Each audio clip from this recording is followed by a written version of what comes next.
Home Sweet Homeschool. If you're new here, my name is Ashley and I'm a homeschooling mom to one. And in today's video, we're going to talk about 5 things that I wish I had known, or wish I knew. How do you say that? 5 things I wish I had known before we started homeschool.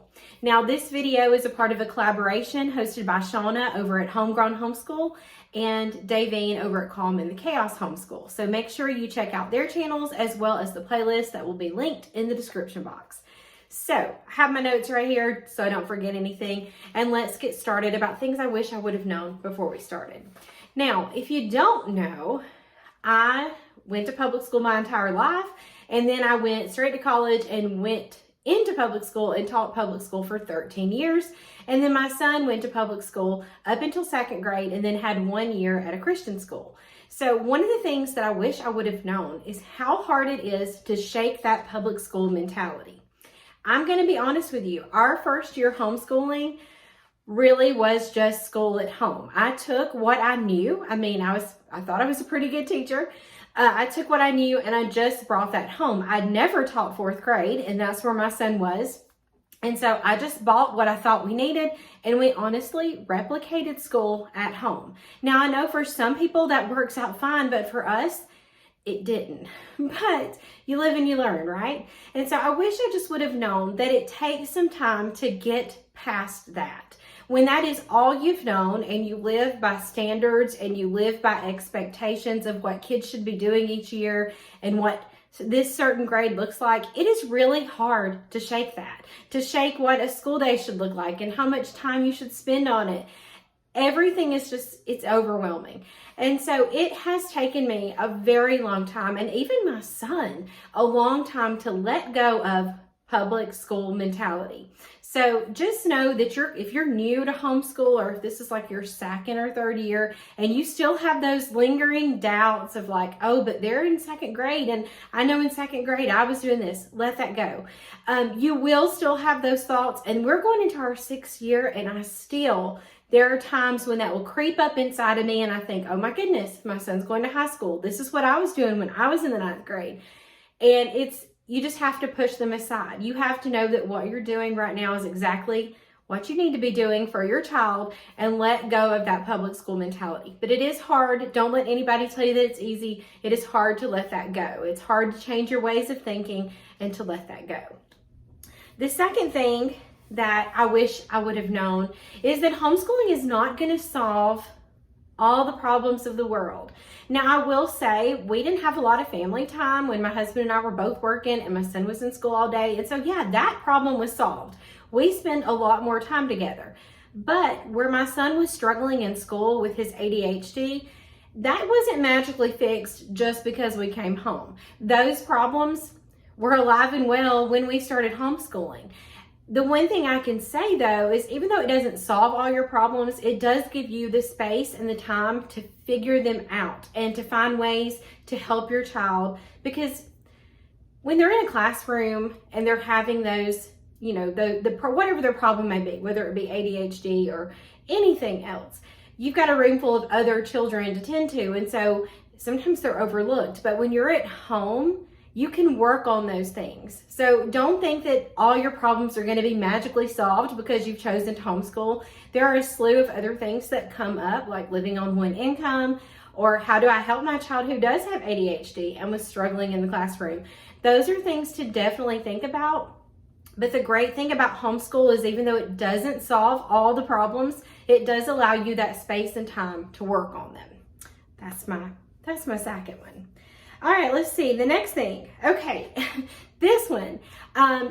One thing I wish I would have known is how overwhelming it all is. Now, like I said, I taught for 13 years, and the beginning of the school year was always an overwhelming time, and you kind of forget about it, and then the next year comes and it all comes back again. Homeschool is overwhelming. You have a lot of decisions that you have to handle. Usually it's the mom that's in charge of all of this. And so you've got your kids that you've got to find curriculum for that's going to work for each child, but then work for your own family. You've got to figure out schedules and meals and how you're going to clean the house. And it does get overwhelming. That is the truth. Don't let anybody tell you that it is a piece of cake, because it's not. Not that it isn't enjoyable and it's a great thing, because it is. but it is overwhelming. And I will say, when we started 6 years ago, it was overwhelming to me then, but I think about it now, like if we were just now starting, the amount of people that now homeschool since like 2020 and all the new people, I would be very overwhelmed. There is so much out there. There's so much information being thrown at you. There's so many good curriculums, and you're going to want to do them all, but you can't, because you have to find what works for the children that you are teaching.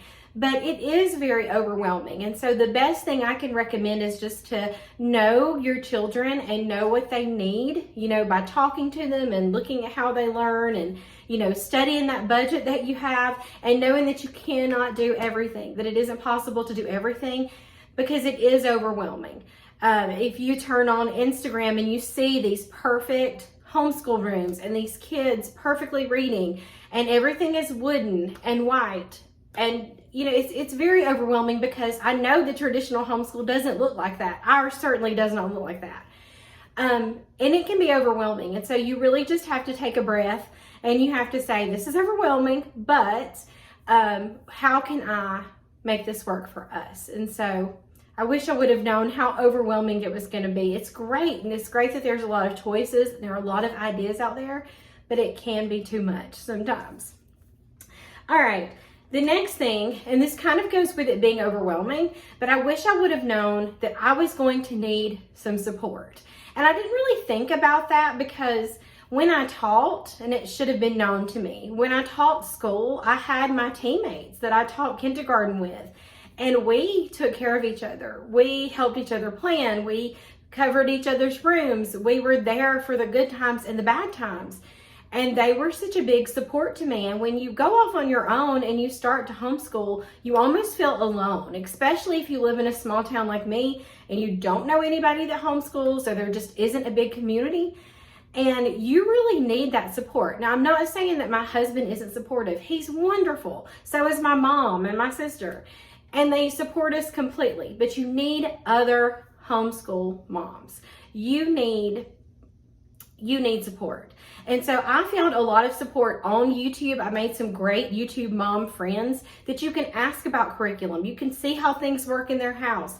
So if you can't find community, like where you live, which I always suggest, definitely look for it in other places, Facebook groups, wherever you can find it online, because you're going to need help. There's going to be something that comes up and you're going to need to ask somebody, and they might not be somebody that there may not be somebody that lives in your town that can help you with that, or that's used the curriculum that you want to know about. And so finding some online support is great too. And so with that, I want to mention Made to Homeschool, which I'm a part of. I'm sure you've heard about it by now. Everybody's been talking about it, but we are an online community for homeschoolers, made by homeschoolers. You will probably recognize a lot of the faces that are on there, but when you join Made to Homeschool, you are a part of a community. We have chat features where we chat about a lot of different things. I'm pretty sure there's a topic for everything. And then there's so many resources. There's articles, there's videos, there's printables, there's even live workshops. And you can join that, and that may be where you can find your community. So I'm going to leave a link down below if you want to go check it out. If you want to sign up, that's great. But I think it's a great way to get that support that I wish I'd had when we first started homeschooling. And the very last thing, the fifth thing that I wish I would have known, is that we were going to love homeschool so much. I don't think you could have told me how much we were going to love it, but we absolutely love it. We spend so much more time together. We're all so much more relaxed, because I'm a very type A person, and so I'm much more relaxed in this environment. We get to travel more. I mean, the perks of homeschool and traveling when people are in school is like, yes. But choosing what my son learns, him having a say in what he learns, him choosing how he spends his day, learning the things that he's interested in while getting the other stuff, choosing to do Bible and devotionals, all that wonderful stuff. We love it.